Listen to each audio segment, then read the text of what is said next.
This video is all about how to perfect your darts warm-up routine and the benefits. So this video is all about warming up. A lot over the last few years, well over 2,000 hours marked now at darts, and obviously, training and managing professional dart players helps to be able to see other people's, warm-up routines, the amount of time they spend, and I've learned a lot over the last few years. So for me, it's bringing that to you guys and actually giving you that knowledge that I've developed really, and showing you also a couple of key bits of the differences if you don't warm up. A lot of people say they don't play better if they don't warm up. I think a lot of that's psychological. There is a few exceptions. If you've got a really, really natural throw, there's a couple of people out there pro-wise who, to be honest, they barely warm up, to be honest. But they have such a natural throw, and a lot of their throw comes from literally just here, straight. Gary Anderson is a perfect example. I've watched him not really warm up much at all. They do obviously have a few throws, but this is more for 99.9% of players out there who do play better when they warm up. If you don't know whether you're one of them players or not, you probably are. But if you're not, then try this and and see how it goes. So let's dig right into it. So what I'm going to do 3 different sped up versions of this. I'm going to play 3 matches. One completely fresh. Had a little throw yesterday, so my arms have probably marginally been worked yesterday, which usually means the next day sometimes you can start off slower than what you would normally. So for me, I'm going to do one straight into it so you can see, and then I'll show you the average, like first to 4 match. Then I'm going to do, like I say, a 10 to 20 minutes, which is probably what most people get if they do want to play their better game. And then I'm going to do a slightly extended warm up and show you just the differences. For me, I'd say my best warm up is somewhere between sort of 30 minutes and maybe 45, 50 minutes. But you can take that another level if you have been playing a lot longer and you are in an intense practice mode. So if you're practicing a couple of weeks on end and then you're going for longer and longer, and this is what a lot of pros do, they will practice for multiple hours before a tournament. So when you see them come on stage, usually they've been practicing probably for, anywhere from 1 to sometimes even 4 or 5 hours beforehand. Not fully practicing, as in they warm up and then they sort of start slowly warming up more and more closer to playing time. So when they go on stage, they're fully flowing, ready to go, not just literally grabbing a set of darts and throwing them at the board. So I'm going to show you. My expectation is probably something around the sort of quite a few missed doubles, maybe a 50 to 60 average straight up without any warm up. Then I reckon it's with a sort of number 2, probably a 20 to 30 minute warm up will probably be somewhere around the 70s. And then, probably the longer full on warm up might be a little bit better, but see how we go. So it's a good one to test out anyway, but I thought it'd be beneficial because there's a lot of people out there that they go to the club, they go to the local darts event, and they'll just have a drink, get and they won't throw at all. They'll think, oh, it doesn't really matter. But I just wanted to show the benefit of that, and actually, how the pros do it as well. So to give you an idea, and I'll also talk through as I'm throwing what sort of things that a lot of pros practice, a lot of sort of games they play, just to give you a really good insight of how to perfect your own warm-up routine. Let's dive straight into it. So I'm gonna start by sort of saying most pros do a very in-depth warm-up. Most. Some will get to and just bear in mind, have a little look at where these darts are going when I throw it starting. I'm just doing literally a straight into warm-up, and then I'm gonna literally throw a match.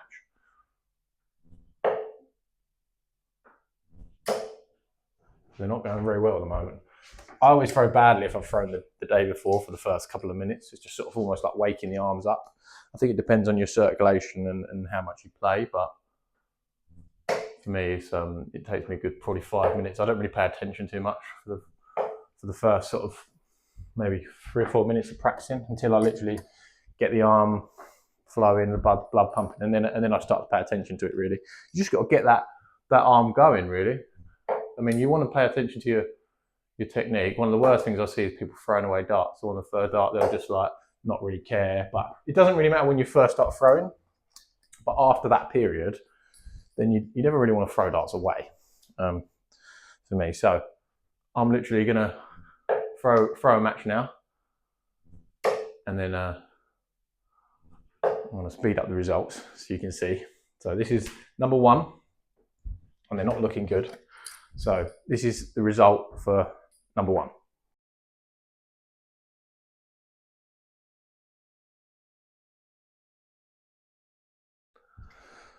So, as expected, it wasn't great. It could have been worse, to be honest. It could have been worse. I mean, for me, and I'm going to carry on warming up. I'm going to start the timer now, so you can see that one was quite straight into it almost. So this one, I'm literally set the timer so you can see. So I'm going to start the next warm up now, and then I'm going to go. So the first one was out without a warm up. Second one's going to be 20 minutes or 25 minutes, depending on how I feel. And then the third one's going to be sort of 40 minutes. So what I'll probably do is have a little quick break after the last match. And then that will be, so I'll go, I've done the first one. Second one will be basically a warm up for 20 minutes.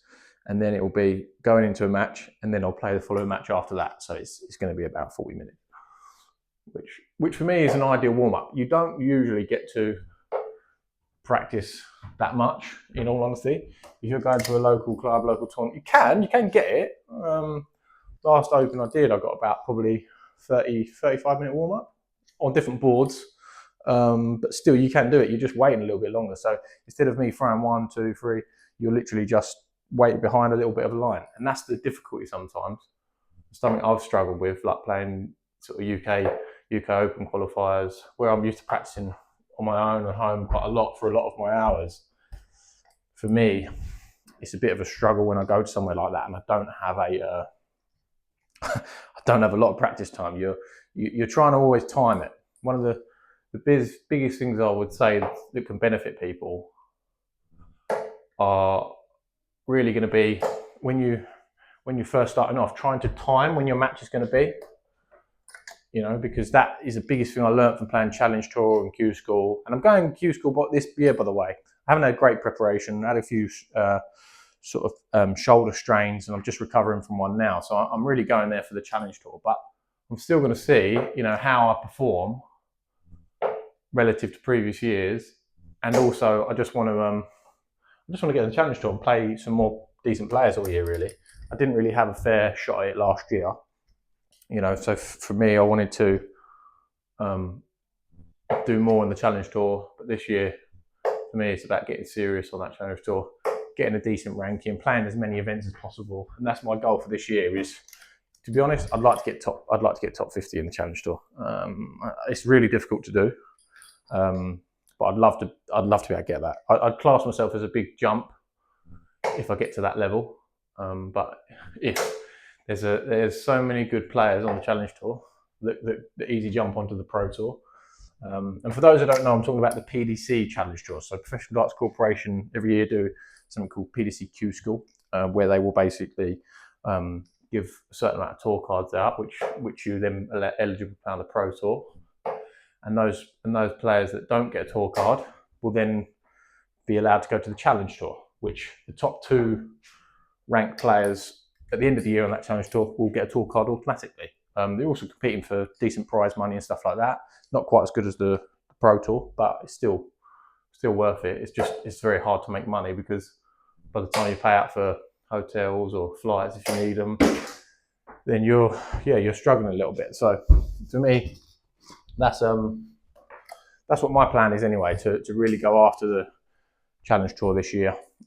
You only have to play, I think, 1 or 2 games at Q School to be eligible, which for me is just more playing time. Even if I lost 3 games, there's 3 tournaments for the first stage, once a day. So if you get knocked out first round, you play 3 games each day. So as in, you'll play 3 games over the course of the Q School, unless you get to the last day. So you go 1 game in the first day. If you win out first round, and then you do the same again for the next 2 days. But if you get a certain amount of points, you get points per game. If you get a certain amount of points, then you get through to the final stage, which is over another 4 days. So then you're playing all the best players, really. I think it's around 8 or 9 tour cards usually, but you have a UK Q School and and then a UQ score. But for me, I'm not too worried about that. As I've said before, for people who don't know, I'm not bothered about getting the tour card yet.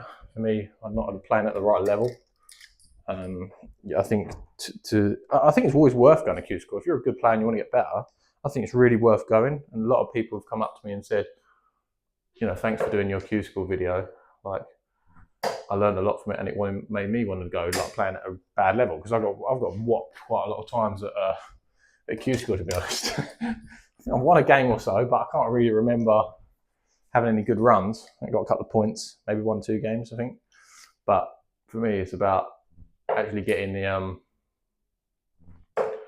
getting in that rhythm of actually playing at a really high level regularly. You know, I've hit a lot of 180s. I hit a lot of, you know, 9 darters in practice. But for me, I've got to take that competition to another level. That's one big thing I want to say. I might do another video on this, but one big thing I want to say is like my earlier videos with averages and stuff. They're only really, I would call them practice averages. So there's a lot of people this time of year will be getting dartboards, getting into darts. Don't be fooled by your practice average. I used to think my practice average was my average, but it wasn't. Your match competitive playing average is your true average. You know, same as your checkout rate. My checkout rate playing on a practice board is in 30-40%, which you could say is pro level. It can be higher than that. But playing the match, when the pressure's on, you've got to take it out, you've got to do it, and there's real adrenaline flowing, is a big difference. Same as with, you know, trying for trebles. You can sit here and hit 180s on the board all day, but like, I wouldn't class myself as hitting a 9 dart fully until I've done it in actual proper playing scenario. So that's just my opinion. I say I've hit one, but unless you've hit one under the spotlight, as it were, you know, in my view, it's not the same. You know, so, but there again, personal opinion. So I'm starting to warm up now. So I'd be, if I played a normal match in a club or a local dart team, pub, wherever, or challenge tour, I wouldn't feel confident at the challenge tour with 7 minutes on the board, to be honest. The sort of players you're playing, I wouldn't feel confident at this point. I know my own game, and I know I definitely need more. I need more practice than what I've got right now. So let's keep warming up. One thing I was going to say to you guys was pros warming up. A lot of pros will either have where they just literally are throwing at treble 20s, treble 19s, treble 18s. They're generally treble pounding, as it were. And then there's probably a mixture of that. Say they practiced for 2 hours before a tournament, yeah? That's probably an average 2 to 3 hours before they actually go on the stage. That will generally, or even on the Players' Championship, for example, they will generally, in that time, be doing a mixture of going at treble 20s, going at treble 19s, and then playing like a warm-up game. So you often see them go off in pairs, and they'll play with someone they practice with regularly. They'll play 1-2-1, for example. So what they'll do is they'll start on 1-2-1, and then they will try and check that out between them as a pair within 9 darts. Some make it difficult. Some give each other 2 lives or 3 lives.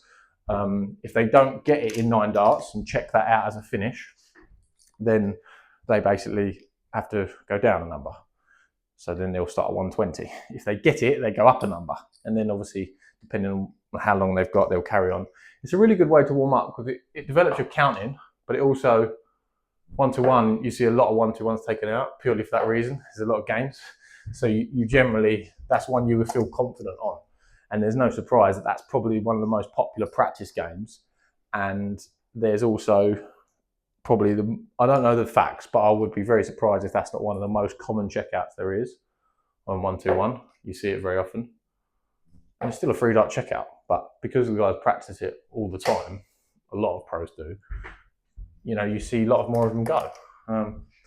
There's a lot of other drills and stuff people do. Some people play cricket, so I'm not a massive lover of cricket, but that practices a lot of your trebles and stuff like that. So for me, that's another one that a lot of people practice, but they'll usually do that in teams. So they'll say, oh, we'll play your pair, we'll play your pair, and they'll pair off, and then they'll be playing in a group of 4, which is more of I suppose it's more fun. It just takes the edge off of if they're people nervous a little bit, a bit more fun.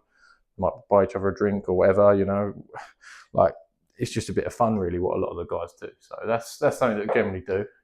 In sort of, non-amateur, like non-professional stuff, you're talking more just general preference. So, some people practice doubles. Earlier in my playing sort of days, when I first started off, I would always practice like 2020s, which I still do now. If I feel like I really need a proper solid warm up, I'll generally go 2020s. So I'll hit 20 single 20s without missing, and then I won't move on until I've done that. I'll go round the clock. So all the singles, 1, 2, 3, 4, 5 to 20, and finish on the ball or 25, just to add that bit of pressure. And if I feel like I really need a warm up, then I will like if I'm just not warmed up and I need to get that blood flow, I will do doubles round the clock. I don't know why, but that seems to get my blood pumping more than others do. I think because you're still trying to throw with full force, you're not really relaxing as much. So when you're going for all of them, you're quite quick to move on each time. So you're having to also aim higher on the board. So you'll see a big difference in your throw, especially for newer players. You need to bear this in mind. If you're throwing at say a treble 19 and you're throwing 100 throws, your arm will be a lot less worked out or a lot less pumped than it will be if you throw for double 1 or double 20. Try it if you don't believe me, but I promise you, I've done it a lot, because you can actually feel the lactic acid build up. Because you're aiming higher, you're holding your arm higher, and you're having to follow through at a higher angle. You're basically working a little bit harder. So that's something that I would say. So I'm just going to just carry on walking. It's quite hard to warm up when you're talking to someone. So I'm going to just sort of zone in for the next few minutes and speed this a little bit up, and then I'll show the next match basically. So I'm zoning in. So around 20 minutes now, warmed up. I usually try and gauge how I'm practicing to what I'm going to do. So for me, playing 20 minutes, I feel like what I need from knowing my game is I need to stop for 5 minutes and then re-go again. That's purely because the arm's not really quite woken up as it should. It's warmed up, don't get me wrong, it's much better than what the first game would be if I go now. But to play better, I know that I need a break, probably a bit of water. Some people might want a beer. I probably wouldn't do that, but for me, because I don't drink and play, I would have a water, have a break for a couple of minutes, and then go back into it. Even though I've got the blood pumping, my hands aren't cold, I'm almost overwarm in a way. Not like I've been doing it too long, because I could warm up for like 40 minutes, or longer. But sometimes you do it too quickly, or you're non-stop, your arm doesn't really have time to get in a nice rhythm. And I say that, it might sound weird to people, but those who've been playing a while will know when they're about to start a game how warm they feel based on where they're aiming, how well they're releasing.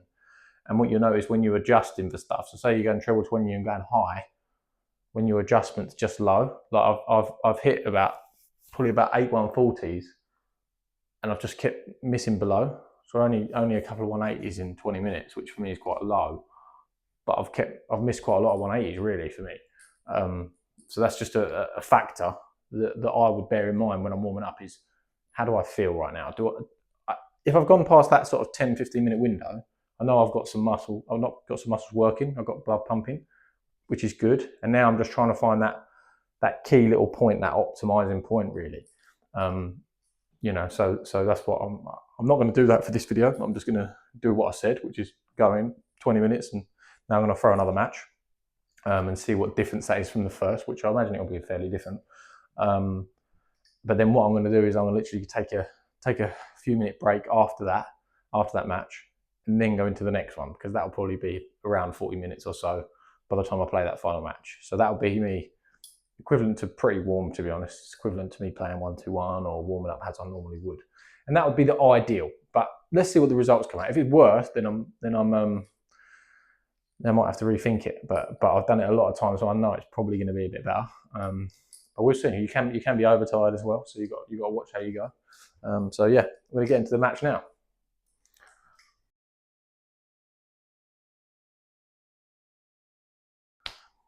That's pretty good, not bad. No, not a world beater, but for me, anytime you're hitting over 70 plus, you're playing all right. Again, but it is just all right. I wouldn't say it's a good game for me. I wouldn't say it's a perfect game. And I think with this next one I'm about to go into now, I think I will probably do better. I'm just going to work on a couple of things because I missed a few doubles there. And for me, it's a really important point. I wish someone had told me very early on into the 10,000 hours experiment. I wish someone had said to me about it, but they didn't, unfortunately. I had to learn myself. When you're aiming for doubles, if you're missing a double every time, practice that one double and work out how you aim for it. Sounds really strange, but when for example, double six is a good example. When I throw for double six, I will throw and I will feel like I'm almost throwing dead straight. When I'm throwing for 18s, which is top right, I feel like I'm slightly looping it, like very slightly, like I'm almost holding my arm a little bit high. When I go for double five, I feel like I have to throw with slightly extra power than normal. Consciously, I'm going from my head, right, throw double five, extra power. One, because I want to go outside, and two, because most of the time, when I go for that double, it goes in with that extra power. So therefore, it works for me. Because tendency, I'll go low. Double 20, I know it's right next to it, but again, I almost feel like I aim under and follow through into double 20. Double 16, I aim straight at the bottom right-hand corner. And there's almost come across it. Double 8, I feel very straight, similar to sixes. So there's every double for me personally, and a lot of pros will back this up if they actually really think about it. You have little different subtleties of each aiming point, hence why different doubles suit you. But everyone's slightly different, but generally a lot of people don't like nines, generally. There is an element of how they double down, but when you've got ones that double down, 8 doubles downs, those 16s, so does obviously 20s. When there's ones that double down anyway, technically you're talking they're all different positions, so you're going to throw slightly differently. Same as this is a bit of a concept for people, but you throw slightly differently when you're going for trebles than when you do doubles. People say, oh, you throw exactly the same, but they're not in the same place. So therefore, you're aiming a different angle. So you're having to either increase the power or increase the angle of aim. So you have to aim slightly differently. So that's just one thing I'd say is, I'm going to quickly just work on, before this next match, I'm going to quickly work on a couple of missed doubles, just to refresh in my mind that where they are, just to get that feeling going. And that's something I'd definitely say, if you're struggling with a double, just spend a bit of time on it. You don't have to do it with everyone. You're generally going to go for similar doubles. If you keep missing one in the match, try and do something different. I used to miss double five on the inside all the time. It used to really wind me up. So I spent a long time. I think I spent about, like a good few hours just literally doing it. And then I worked out I was throwing low every time. So what you generally do most of the time, that's your go-to. So try and change it if it's not working for you. So yeah, we'll get into the last match now, and we'll see how it goes.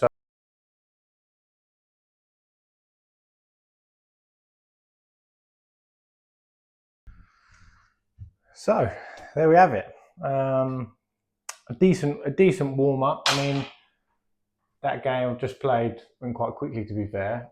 42 minutes, because where I've played back to back. I don't think it was too bad, in fairness. It was all right.